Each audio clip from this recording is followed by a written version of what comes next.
Welcome to Revenge with Lyra. My husband was pulled over for speeding. The officer ran his license and then pulled me aside. "Ma'am, I need you to listen to me carefully. Do not go home. Get somewhere safe." I froze. My voice cracked. Why? He hesitated, eyes darting, jaw tight. "I can't explain now. It's horrifying." Then he slipped me a folded note. I opened it with trembling hands. And that was the moment I found out the shocking truth. My name is Clara Jennings. And if you think you know how this ends, stay tuned. Because what do you do when the man you share a home with is not the man you thought he was? The paper quivered in my grip. Just 5 words, scrawled in hurried ink. "You are not safe here." The world tilted. My breath caught.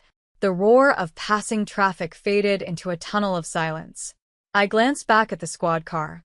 My husband sat behind the wheel, his hands gripping the steering wheel too tightly, his eyes locked on the rearview mirror. He didn't know about the note. He didn't know I had seen it. I folded the paper fast, slid it into my coat pocket, and forced my expression still. "Everything okay?" he called, his tone casual, but I heard the edge beneath it. The officer gave me a look, one that begged me to play along. "Yes, ma'am's fine," he said, tapping the car lightly. "Drive safe." We pulled back onto the highway. My husband's fingers drummed against the steering wheel, too steady, too controlled. I pressed my hands against my knees to stop them from shaking. What did the officer know? Why would he risk warning me? What truth could be so horrifying that he told me not to go home? I stared out the window, my reflection pale against the glass. And for the first time in our marriage, I felt like I was sitting beside a stranger. The note burned in my pocket, and I knew, whatever waited behind our front door, I couldn't walk into it blindly. Not anymore. The ride home felt endless.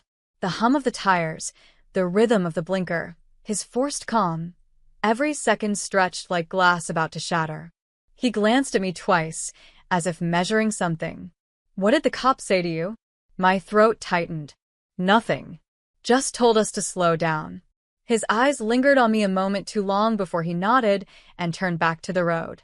When we pulled into the driveway, the house looked the same as always. Pale shutters, trimmed hedges, porch light glowing softly.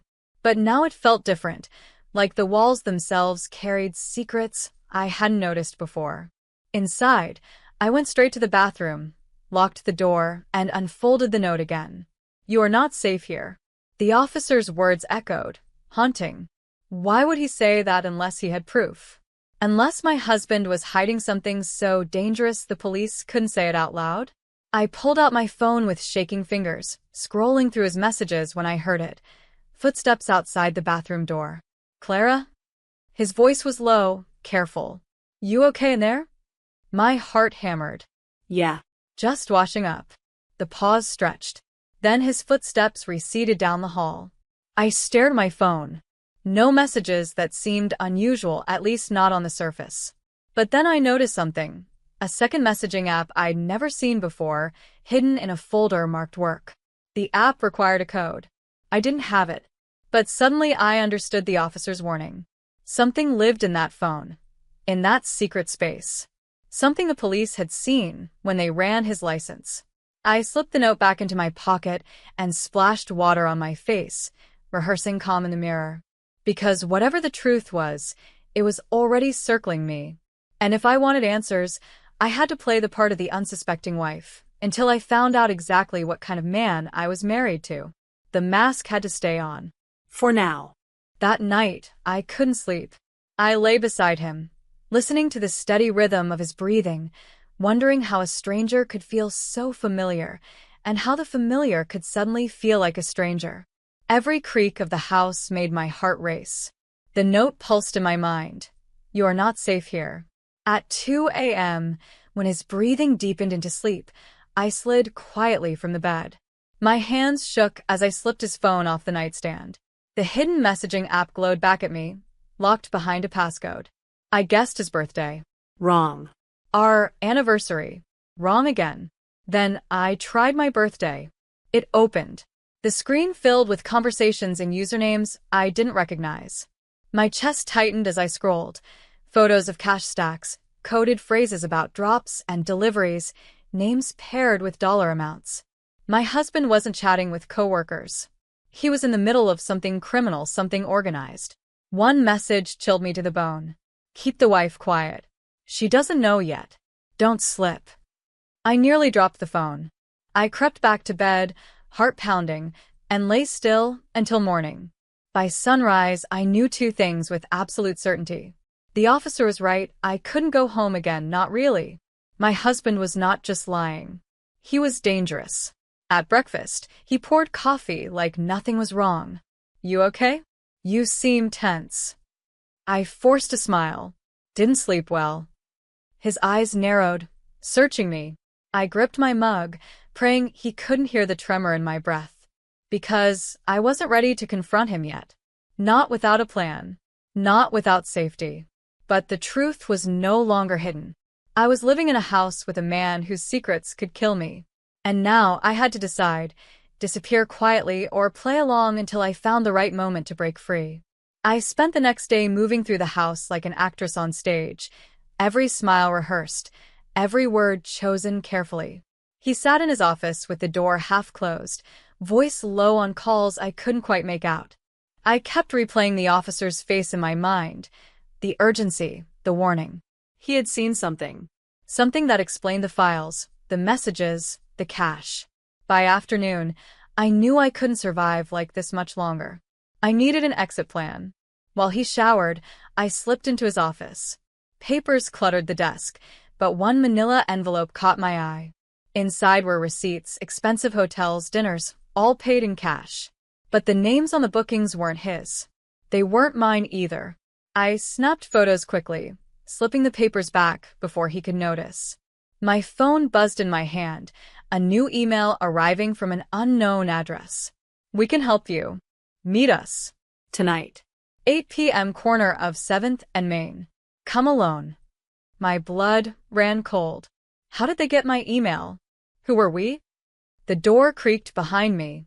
I shoved the phone into my pocket just as he stepped in, towel around his shoulders. His eyes scanned the room. Then me. What are you doing in here? His voice was casual, but the weight in it pressed hard. Looking for a pen. I lied, holding one up quickly. He studied me, silence stretching until my stomach twisted. Then he smirked. Always snooping. He kissed my forehead and walked out. But I couldn't breathe. Because whether the email was a trap or a lifeline, I knew one thing. Someone else was watching. Someone else knew what I had stumbled into. And if I wanted the truth or survival, I would have to take the risk. Tonight, at 7th and Main, I would find out exactly how deep my husband's secrets went. And maybe how far they had already spread. The corner of 7th and Main looked ordinary enough. A flickering streetlight, the hum of a diner's neon sign, the faint buzz of traffic in the distance. But my pulse hammered like I was walking into a battlefield. I parked 2 blocks away, slipped the note into my pocket and walked fast, trying to look casual. Every shadow felt sharper, every sound magnified. At exactly 8 p.m., a black SUV pulled up to the curb. The window rolled down just enough for me to see the same officer who had slipped me the warning. "Get in," he said quietly. "We don't have much time."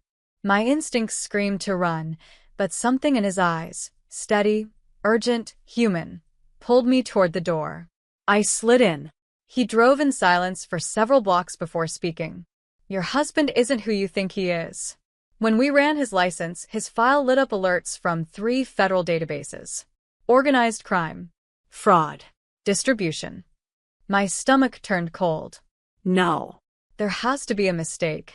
The officer shook his head. He's been under investigation for over a year. But last night we saw something new. Messages. Plans involving you. Me? My throat closed. He slid a folder across the seat. Inside were printouts, screenshots of the messages I had seen, but worse. Threads labeled with my name. Notes about accounts in my name, debts being stacked on my identity. And one line that made my blood run cold. If she finds out, she won't be a problem much longer. The SUV slowed. He pulled to the curb outside a small safe house. "We can protect you, Clara. But you need to make a choice tonight. Go back to him and pretend, or stay hidden and help us bring him down. I clutched the folder, my heart shattering with every word I read. The man I had shared vows with had already written the blueprint of my betrayal. The officer's voice softened. It's your move now. But if you go back home, you may not get another chance. I stared at the folder, then at the dark sky above the safe house. And I knew my marriage was already over. The only question left was how to end it, quietly, or in the light of the entire world. I didn't sleep that night. The safe house room was quiet, but my mind roared with every lie I had swallowed, every touch I now questioned. The man I thought was my protector was plotting against me, and the world outside still saw us as the picture-perfect couple. By morning, the officer returned with coffee and a plan. We can build a case, he said, sliding the folder back toward me. But it will be stronger with your help. You've seen things. You've lived with him. You know what to look for. My hands trembled around the cup. And if he finds out, then the note I gave you will become prophecy, he said flatly. The weight of it crushed my chest, but underneath the fear, something else sparked, defiance.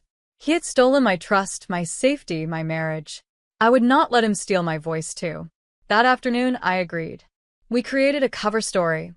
I'd go back home, act normal, but every document, every conversation, every suspicious movement, I'd quietly collect. When I stepped back through the front door, he looked up from the couch, remote in hand, smile too practiced. Everything okay? You were out late last night. I forced a laugh. Just errands. Lost track of time. His eyes searched mine, sharp and heavy. But after a beat, he nodded. You should have texted. I slipped into the kitchen, my pulse racing, and placed my purse down, careful to slide the small recording device deeper into its lining. The double life had begun. Every word became a performance, every glance a test. And every night, when he slept, I whispered into the recorder, dates, times, locations, details he thought were invisible.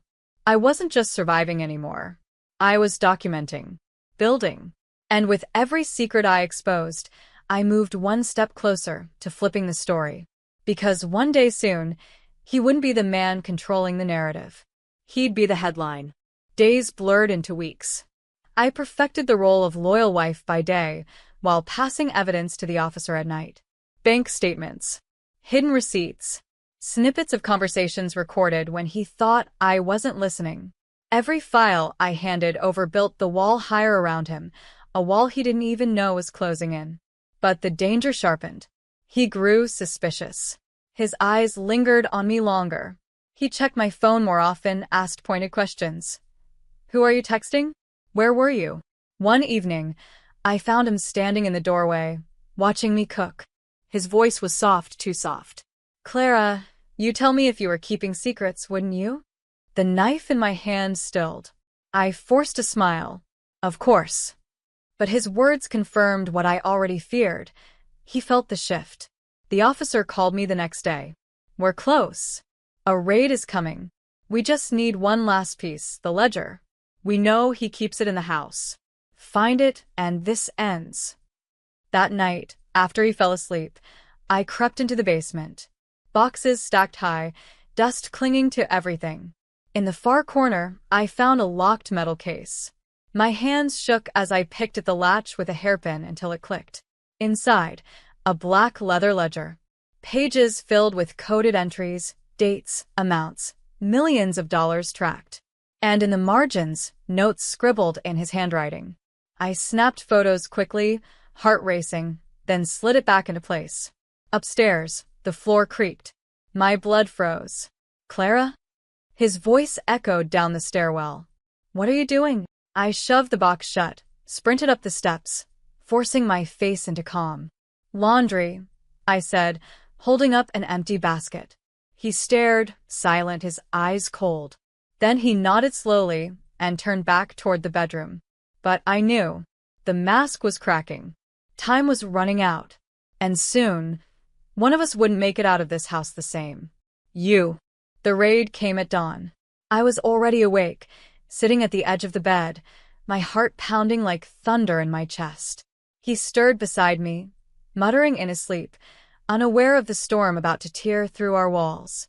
Then, pounding on the front door. Shouts. Police! Open up! He jolted upright, eyes wild, leaping from the bed. For one terrifying second, his gaze snapped to me. What did you do? I didn't answer. I didn't have to. The battering ram struck, and the front door splintered open. Armed officers stormed in, voices commanding, lights flashing. He fought, he shouted, he swore his innocence. But the evidence was already in their hands. My photos, my recordings, the ledger. I stood frozen in the hallway as they pulled him away in cuffs, his face twisted in disbelief, betrayal cutting deeper than steel. Clara, he shouted. You'll regret this. But I didn't move. I didn't flinch.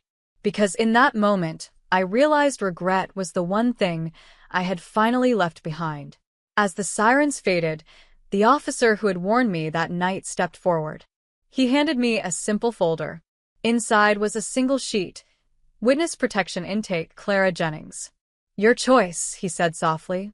I looked down at the paper, then back at the house where I had lived blind, where lies had been served at the dinner table as casually as bread. I signed my name, because my story wasn't about being his wife anymore. It was about being free. The newspapers called it the Jennings case. A wife's silence breaks a crime syndicate. But I didn't care about the headlines. I cared about breathing again, about walking into the sunlight without wondering who stood beside me, about building a life where safe wasn't just a warning scribbled on a folded note. It was real. The man I thought I loved was gone, but the woman who had found her strength was just beginning.